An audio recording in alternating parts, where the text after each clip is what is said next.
안녕하세요. 경북대학교 간호학과 학생 여러분. 인간심리에 의해 이제 드디어 마지막 주차 시작하도록 하겠습니다.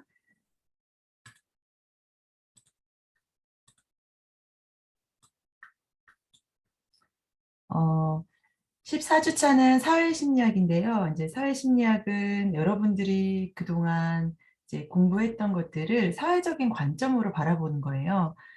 개인적인 관점에서 지난주는 심리학을 바라봤다면, 개인 심리학을 좀 벗어난 사회적 관점으로 봤을 때 사람들의 어떤 태도와 행동과 정서를 느끼는지, 어떤 상황에서 그렇게 행동하는지를 설명하는 것이 사회심리학이라고 할 수 있습니다. 네. 그래서 사회심리학은 어떤 행동이나 사람들의 행동이나 정신 과정에 있어서 본질과 원인을 연구하는 심리학 분야예요. 그래서 사람들이 어떻게 서로 사고하고 그 감정과 행동이 서로서로 어떻게 영향을 미치는지를 과학적으로 연구하는 심리학의 한 분야인데요. 사람들이 그 사회적인 상황 하에서 서로서로 상호작용을 할때 어떤 의사결정을 내리고 어떤 행동을 하는지를 연구하는 것이 사회심리학이라고 할 수 있어요. 그래서 이거는 한 개인을 연구하는 것이 아니라 이런 복수의 인간 사이에 나타나는 상호작용을 연구하기 때문에 이런 자기라고 하는 관념에서부터 시작해서 집단으로 펼쳐지게 되는 그 집단 내에서의 의사결정이나 상호작용 또 뭐 편견 이런 것들이 사회심리학의 주제라고 할 수 있어요. 또한 중요한 또 사랑과 같은 문제에 이르기까지 인간관계나 문화권 차이로 인해서 나타나는 다양한 사고방식의 차이까지를 포함하는 것이 사회심리학이라고 할 수 있습니다. 그래서 첫 번째 이제 주제는 태도인데요. 이제 태도라고 하는 건 어떤 특정한 대상에 대해서 내가 아닌 또 어떤 집단이 대하는 어떤 특정한 대상에 대해서 갖는 좋고 나쁜 평가 반응이에요. 그래서 일반적으로는 집단적으로 측정되어지는 경향이 있어요. 그래서 태도를 이루어지게 되는 세 가지 요소를 보게 되면 먼저 이제 인지적 요소에는 그 개인이 내가 어떤 대상에 대해서 갖고 있는 생각 또 혹은 신념 또 가치 뭐 기대 이런 것들을 인지적 요소라고 할 수 있는데요. 예를 들면 이제 담배를 만약에 피우는 분들이 계시다 아니면 담배를 피우지 않는 사람이 있다라고 했을 때 담배가 뭐 비싸다 담배는 몸에 해롭다 이런 사고방식을 갖고 있는 사람들은 아무래도 담배를 피지 않는 행동을 취할 가능성이 높겠죠. 그런데 담배는 긴장감 해소에 도움을 준다. 이런 사고를 가진 사람들은 아무래도 담배에 대해서 호의적인 태도를 가질 수밖에 없겠죠. 그다음에 이제 정서적인 요소를 볼게요. 정서적인 요소는 그 개인이 그 태도 대상에 대해서 갖고 있는 호의적이거나 비호의적인 감정을 얘기를 해요. 그래서 좋다, 뭐 싫다. 나는 담배를 좋아한다. 나는 담배를 싫어한다. 그러면 이러한 정서적인 태도에 의해서 담배를 피거나 안 피거나 하는 그런 행동으로 이어질 수 있겠죠. 그다음에 이제 행동적 요소는 개인이 태도 대상에 대해서 갖고 있는 행동 의도를 말해요. '나는 담배를 피우겠다.' 뭐 '나는 담배를 끊겠다.' 이런 방식의 '내가 어떤 행동을 하겠다.'라고 하고 있는 직접적인 행동과 관련된 요소를 말합니다. 그래서 태도는 이렇게 인지와 정서와 행동이라고 하는 세 가지 요소로 이루어져 있다. 그래서 어떠한 태도를 가지느냐에 따라서 어떤 행동을 하게 되는데 이 태도와 행동의 관계에서 이제 태도가 강하고 명료할수록 태도와 일치하는 행동이 나타날 가능성이 높겠죠.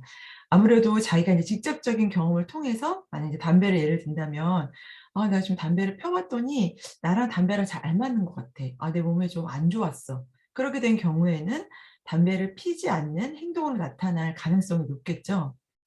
그다음에 이제 시간성인데요.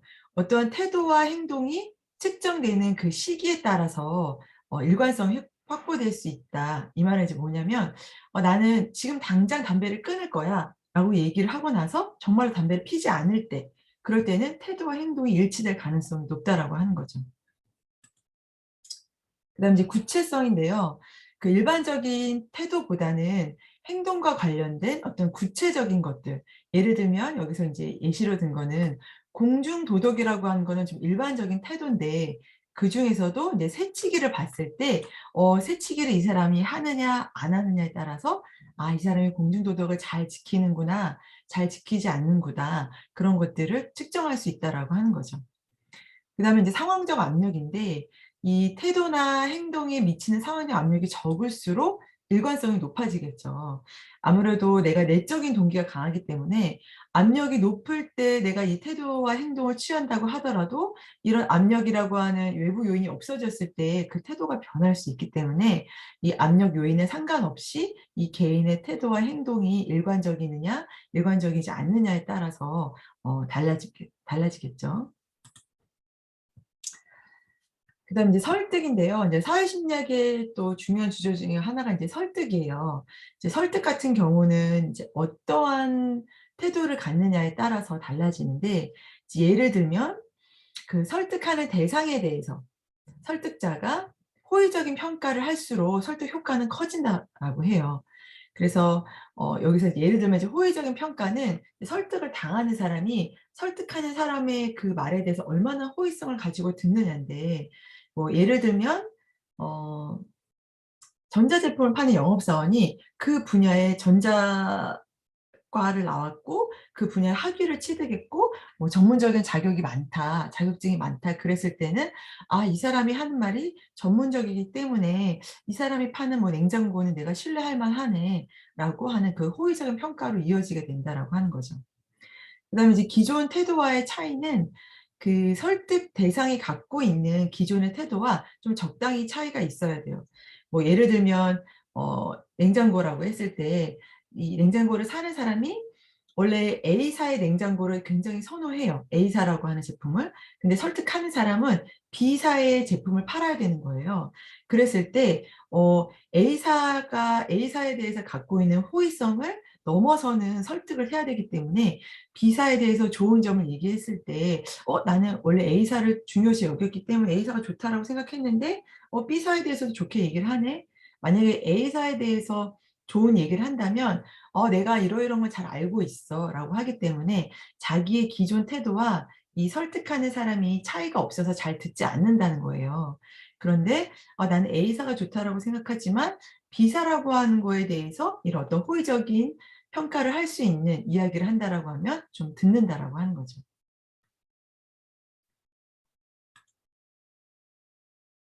그런데 너무 차이가 클 때 인제 이 A사라고 하는 그 냉장고를 선호하는 사람이 B사는 그래도 뭐 좀 들을 만해요. 근데 C사는 자기가 너무너무 형편없다는 리뷰를 봤어요. 이렇게 너무 차이가 클 때는 "설득하기 좀 어렵다."라고 하는 부분들을 얘기하고 있습니다. 그다음에 인제 설득을 하는 사람이 감성에 호소를 해야 돼요. 이제 여러분들도 한번 생각을 해 보세요. 이 광고라든가 뭐 이제 그 사회에서 통용되어진 홍보라는 관점에서 인지적인 관점에서 설득을 하게 되면 굉장히 지루해져요. 근데 그게 아니라 어떤 반짝하게 되는 어떤 효과, 이거는 감성에 호소하는 거거든요. 뭐 사람들이 좋아하는 모델을 쓴다든가 뭐 가수를 쓴다든가 좋아하는 색깔을 쓴다든가 이런 것들은 다 좋아한다, 싫어한다, 이런 것들은 다 감정이거든요. 감성이거든요. 이렇게 감성에 호소할 때 더욱 효과적이다. 그래서 뭐 어떤 유머를 사용하거나 공포를 유발하거나 라고 하는 그 설득 대상의 감성을 자극할 때 더욱더 효과적이다. 그래서 이런 것들은 마케팅에서 굉장히 많이 사용이 돼요. 그러면 양방적인 방식인데 이제 일방적으로 '내가 옳다.'라고 하는 점을 피력하기보다는 반대적인 입장도 얘기를 하는 거죠. 뭐 아까 예를 들자면 뭐 우리나라에 이제 여러 가지 전자제품이 있지만 뭐 A사의 전자제품, B사의 전자제품을 얘기를 했을 때 A사는 이런 게 정말 좋지만 이제 B사의 것을 팔아야 되는 영업사원이 "우리 B사는 A사가 갖지 못한 이런 걸 갖고 있습니다." 이렇게 서로서로 비교하면서 즉 반대되는 견해까지 같이 제시를 했을 때 좀 더 신뢰성 있게 지급되기 때문에 설득에 있어서 더욱 효과적이라고 할 수 있어요. 그래서 여러분들도 나의 주변 사람들을 이렇게 설득을 해야 될 때 이와 같은 요소 뭐 호의적인 평가를 한다든지 기존 태도와의 차이를 이야기를 한다든지 감성에 호소를 하거나 양방적인 방식의 것들을 한번 써 보기를 추천해요. 그다음에 이제 중요한 이론인데요. 인지 부조화 이론이에요. 사실 건강한 사람들은 인지 부조화를 많이 느끼지 않는데 좀 건강하지 못할 경우에 이런 인지 부조화를 많이 느낄 수 있어요. 그래서 인지 부조화 이게 어떤 거냐면 이제 사람들이 자기의 태도와 행동이 불일치하는 거예요. 나는 이런 태도, A라는 태도를 갖고 있었는데 나중에 B라는 행동을 하게 되면 어떻게 하게 되겠어요? 기분이 나쁘겠죠. 나의 태도와 행동이 일치해야 뭔가 깔끔한데 이런 태도와 행동이 불일치했을 때 사람들이 불쾌감을 경험을 하게 된다는 거예요. 그래서 그런 걸 취소하기 위해서 조화 상태를 회복하려는 동기가 유발된다. 즉 태도와 행동을 일치시키려고 하는 그런 것들이 마음속에서 일어난다는 거예요. 그래서 인지부조화 이론은 이제 이미 벌어진 행동, 사람들이 취소하거나 변경하기 불가능한 행동 대신에 아무래도 행동은 이미 벌어졌기 때문에 그걸 취소하기는 어렵거든요. 그래서 대신 태도, 태도라고 하는 건 아까 뭐라 했죠? 인지적이고 감성적이고 행동적인 건데 행동을 바로 하는 게 아니라 행동에 대한 인지예요 사실은. '내가 이렇게 할 것이다. 저렇게 할 것이다. 나는 이런 행동을 취할 것이다.'라고 하는 지점이기 때문에 태도에는 인지적이고 정서적인 요소가 많이 들어 있어요. 그래서 이런 것들을 변화시킴으로 인해서 부조화를 감소시키는 거죠. 그래서 페스팅거가 어떤 재미있는 실험을 했는데 이제 어떤 실험을 했냐면 사람들한테 굉장히 단순하고 반복적인 노동을 시켰어요. 뭐 예를 들면 종이접기 같은 거를 계속 시킨 거예요. 그리고 나서 사람들한테 이 실험자들한테 이거를 다른 사람들한테 재미있는 일이라고 소개시켜 달라. 그래서 그 실험자들한테는 얘기하지 않고 어떤 A 그룹한테는 1불, 1달러만 주고 B 그룹한테는 20불을 준 거예요. 그 1불이면 뭐 한 지금 돈으로 따지면 1,300원 이 정도 되는 돈이죠. 그다음에 20불이면 얼마예요? 뭐 한 25,000원? 한 30,000원 정도 되는 돈인데 어 이렇게 한 1,300원 정도 너무 적은 대가를 받은 사람들보다 높은 대가를 받은 사람들은 '아 이게 재미없는 거니까 재미있는 일을 해 달라고 전해 주는 거에 대한 대가로 이렇게 돈을 많이 줬구나.' 그래서 인지 부조화를 덜 느꼈다는 거예요.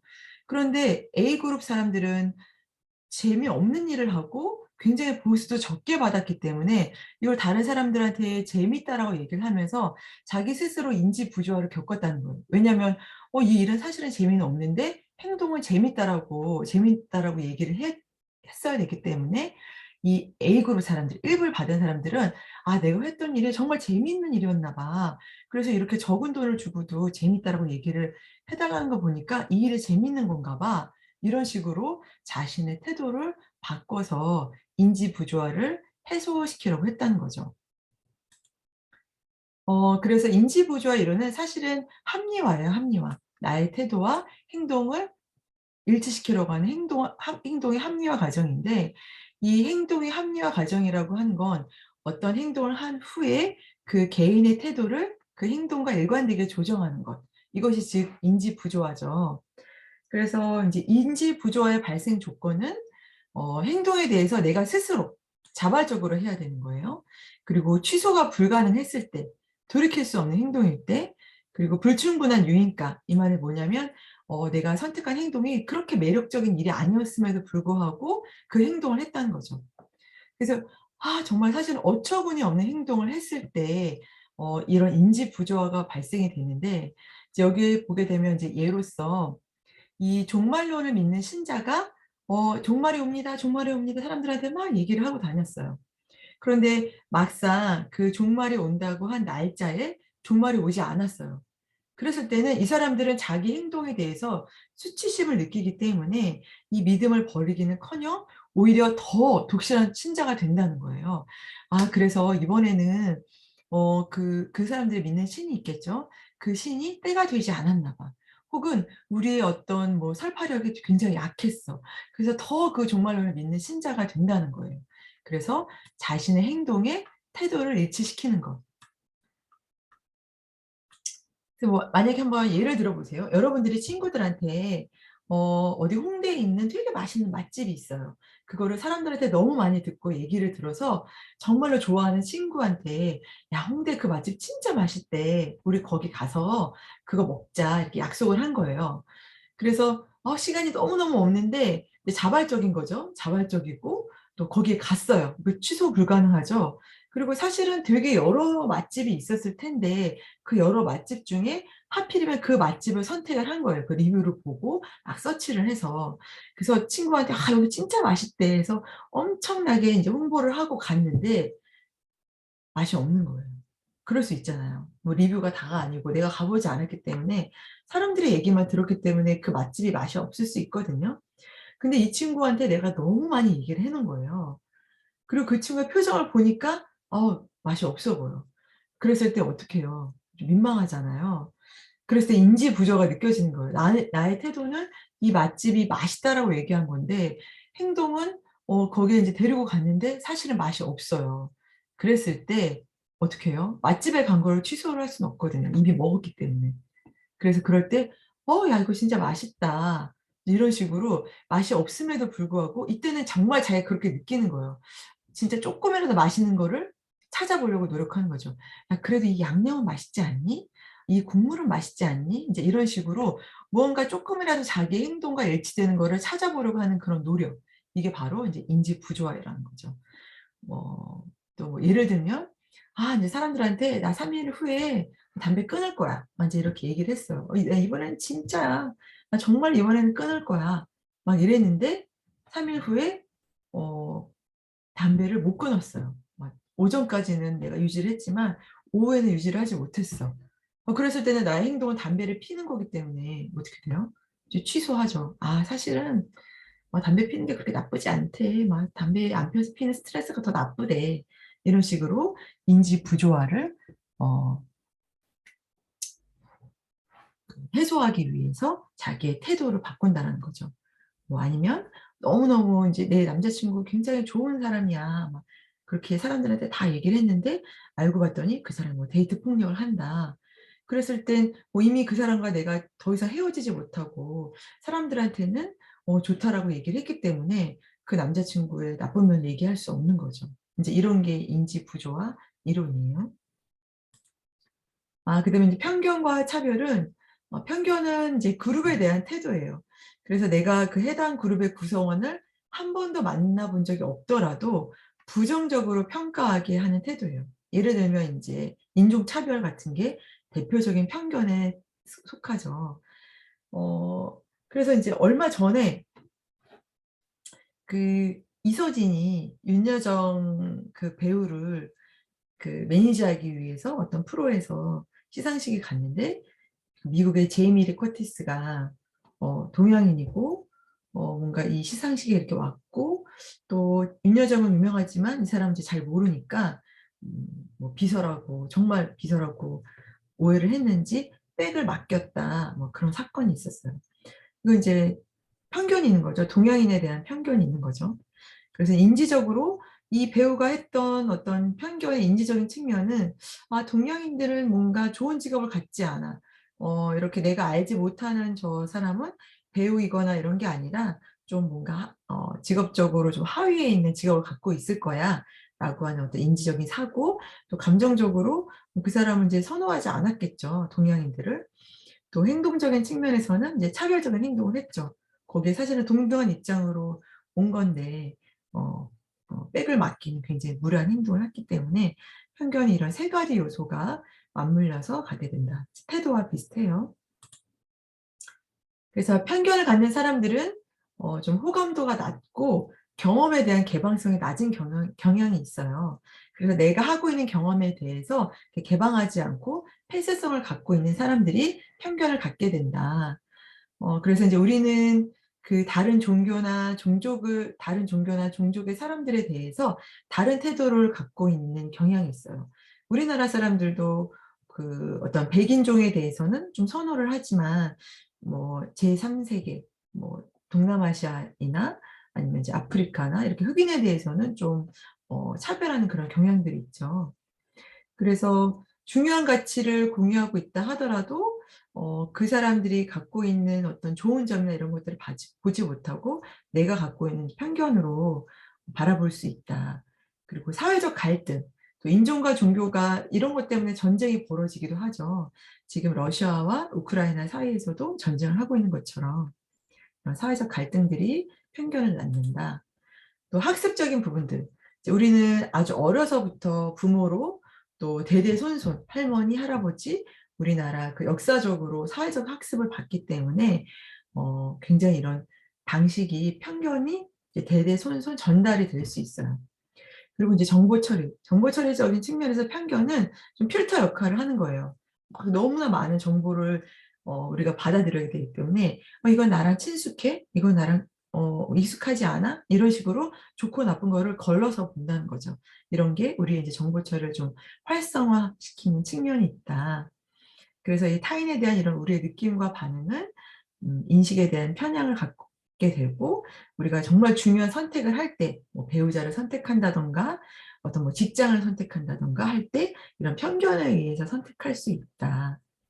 그래서 경험에 대한 개방성을 좀 높이고, 그러니까 중요한 정보를 못 받아들일 수 있기 때문에 좀 폐쇄성적인 측면보다는 정보에 대해 좀 개방하는 것들이 좀 필요하겠죠. 그다음에 사회적 분류. 우리는 이제 우리, 나, 그다음에 타인 이렇게 어 분류하는 경향이 있어요. 이제 예를 들면 우리라고 하는 측면에 어디까지 포함이 되는가? 뭐 직업적인 거, 뭐 학교의 과, 뭐 혹은 뭐 남성, 여성, 그건 그때그때마다 굉장히 달라지는데, 내가 우리라고 하는 측면을 너무 폭좁게 가지면 가질수록 편견에 빠질 수 있다. 어, 그래서 어쩌면 장애인이나 또 어떤 문화적인 부분이나 인종적인 측면에서의 편견이 나타나게 되는 부분들이, 나는 장애인이 아니라고 생각을 한다거나 나는 장애를 겪지 않을 거라고 생각한다거나 이런 부분에서 편견이 나타날 수 있어요. 그래서 뭐 장애인들을 차별하지 말자. 뭐 지금 우리나라 사회는 사실 장애인들을 위한 시스템이 거의 되어져 있는 게 없거든요. 근데 여러분들도 한번 경험을 해보시게 되면 굉장히 분노할 일이 많아요. 저는 이제 얼마 전에 발가락을 다쳤죠. 그래서 지금은 많이 그래도 제가 누릴 수 있는 문화적인 혜택이 높지만, 더 학생 때는 뭐 차도 없었고 막 그때 발가락이 부러지고 이랬을 때는 정말 버스 잡기 하나도 너무 힘들고 엘리베이터 없는 곳도 너무 많고, 또 장애인들을 위해서 뭐 대중교통을 이용을 했을 때 장애인들을 위한 자리도 너무 없고. 그래도 지금은 많이 좋아졌다라고 하지만 뭐 지금 뭐 장애인 연대에서 하는 게 뭐예요. 그 엘리베이터 설치하자 이런 거 사실은 너무나 당연한 건데 예산상의 이유로 설치하지 않잖아요. 그런 건 그 예산을 책정하지 않는 사람들은 자기들은 장애인이 되지 않을 거라고 생각하는 거죠. 이제 그런 게 사회적 수준을 사실은 결정하는 거라, 이런 편견적인 부분들은 좀 많이 경험에 대한 개방성을 높일 필요가 있다. 그래서 편견이랑 싸울 때는 그룹 간의 접촉과 협력을 장려하고, 뭐 장애인과 비장애인들끼리 서로서로 어울릴 수 있는 그런 경험들을 많이 마련하게끔 하고, 또 이런 뭐 예를 들면 장애인이라고 한다면 장애인 중에서도 뭐 교수가 된 사람도 있고 노벨상을 탄 사람도 있고 뭐 세계적인 부호도 있고 굉장히 존경받는 개인들도 많거든요. 그리고 이런 차별적인 행동에 대해서 공격하고 그것은 나쁜 행동이다라고 하는 것들을 딱 인지시켜 주고, 토론 포럼을 개최하고 자기가 갖고 있는 신념이 정말 옳은지 자기 스스로 검토하는 게 필요하겠죠.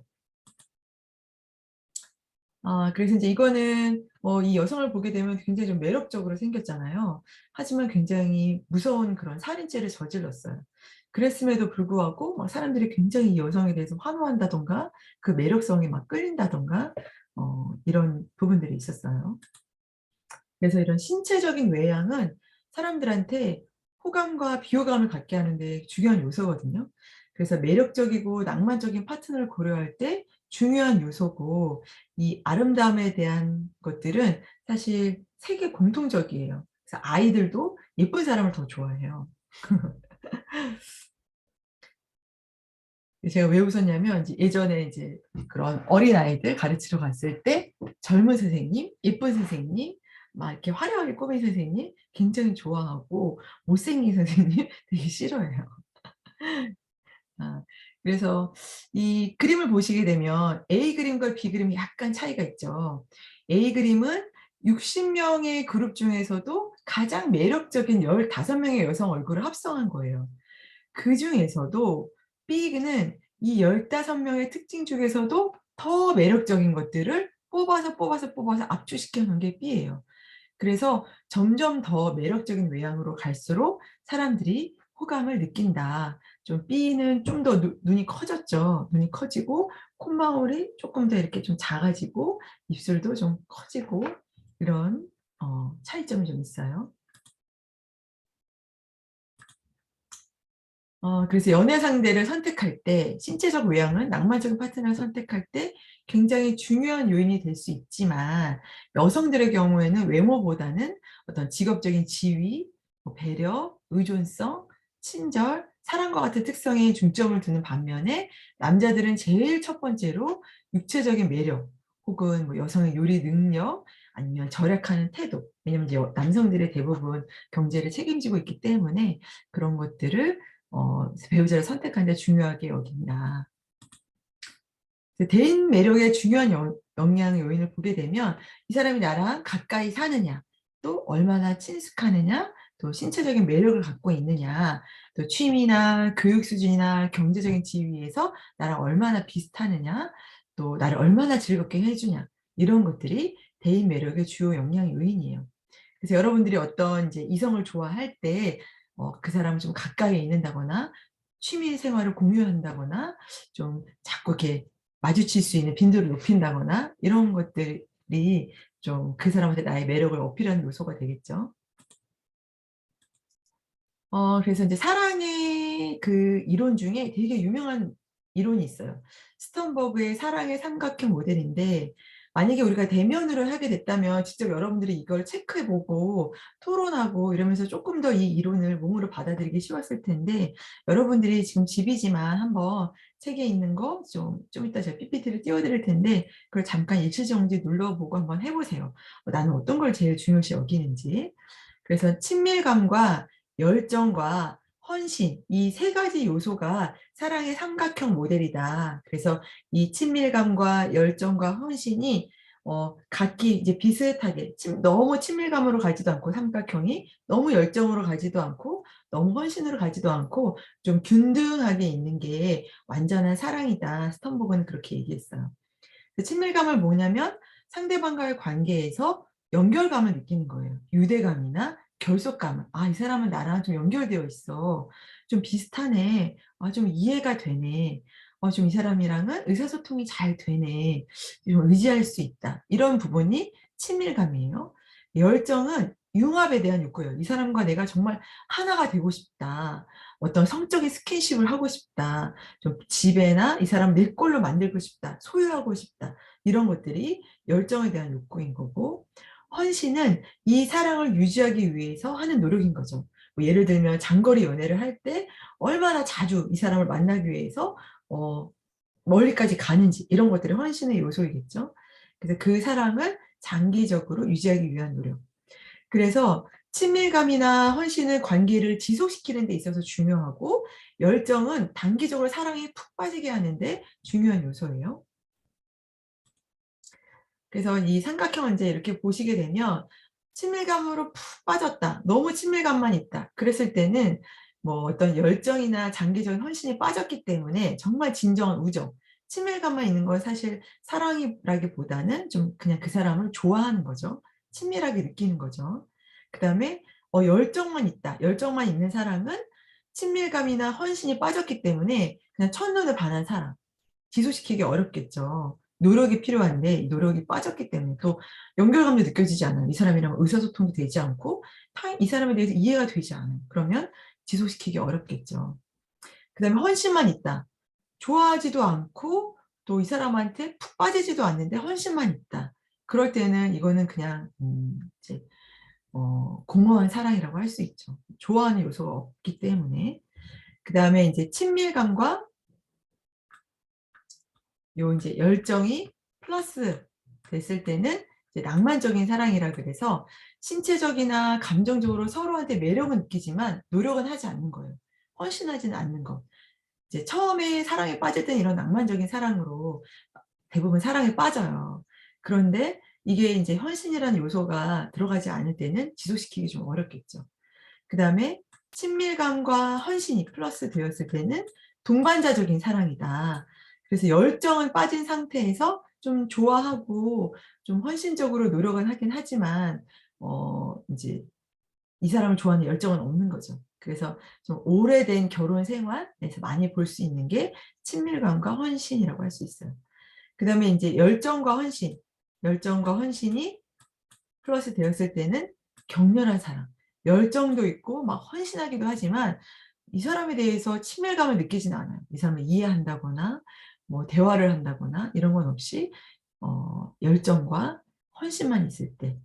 그래서 사랑의 요소가 정말 이렇게 좀 완벽하게 되어지려면 이 세 가지 삼각형이 이렇게 좀 균등해야 된다.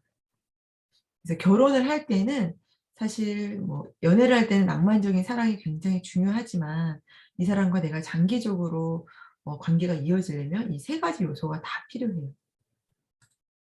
그래서 완전한 사랑은 열정과 친밀감과 헌신 이 세 가지 모두가 다 골고루 되어 있는 것이 삼각형이 꽉 채워진 게 완전한 사랑이다.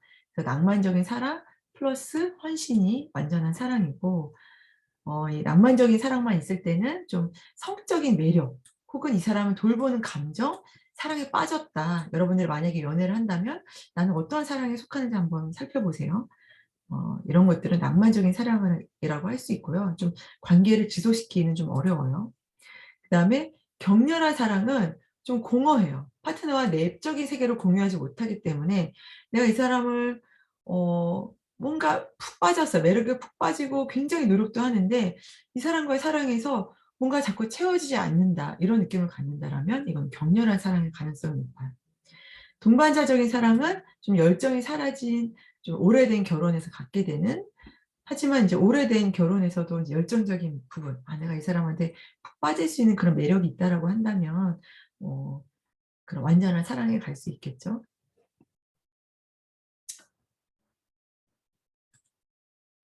그래서 인제 스턴버그는 열정만 있을 때는 사랑의 열병, 또 헌신만 있을 때는 공허하고 친밀감만 있을 때는 좋아한다라고 했어요. 그래서 요 친밀감은 상대방을 적극적으로 지지하고 좀 따뜻한 관계라고 생각이 되고 좀 의지할 수 있고 상대방과 좀 모든 것들을 감정적으로도 또 정서적으로도 공유할 수 있을 때 친밀감을 느끼는 거고 좀 '나를 이해한다.' 느껴질 수 있을 때. 저는 좀 친밀감을 중요한 요소로 보거든요. 친밀감이 빠진 사랑은 정말로 공허해요. 그다음에 열정은 뭔가 좀 약간 성적인 거. 흥분되고 막 매력적이고 이 사람이 이상화되고 이 사람을 인해서 내가 막 행복해지고. 하지만 이게 서로 주고받는 느낌은 아닌 거죠. 그다음에 이제 헌신은 이 사람과의 약속을 지키기 위해서 또 책임감을 느끼는 것, 또 이 사람과의 사랑을 확신하는 것 이런 것들이 헌신이에요. 한번 잠깐 시간을 내서 한번 해 보세요. 그다음에 사회적인 지각에서 초도 효과도 굉장히 중요한데요. 맨 먼저 제시된 거를 중요하게 여기는 게 초도 효과예요. 그래서 인제 여기서 이제 예를 들면 첫 번째 집단한테는 이제 이 사람이 똑똑해요. 이걸 제일 먼저 제시어로 주고 근면하다, 즉흥적이다, 비판적이다, 고집이 세다, 시기심이 많다. 이거를 맨 마지막에 제시를 한 거예요.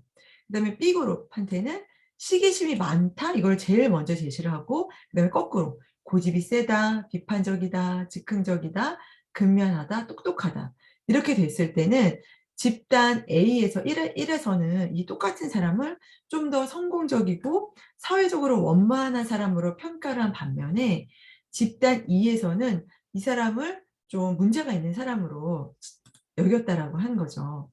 그래서 이 초도 효과가 발생하게 된 원인에는 맥락적으로 처음에 들어온 정보가 맥락적으로 쭉 뒤에 있는 정보들을 꿰나간다는 측면에서 이 맨 처음 정보가 나중에 들어온 정보들의 처리 지침이 되고 맥락을 제공한다는 데서 초도 효과가 발생하게 되고 맨 첫 번째 인상이 너무나 강력하기 때문에 뒤에 것들은 주의가 감소하는 경향이 있다는 거예요. 그리고 맨 첫 번째 이 첫인상과 일치한 정보만 중요하게 여기기 때문에 나머지 정보들은 평가절하해 버리는 것, 이런 것들을 초도 효과라고 할 수 있어요.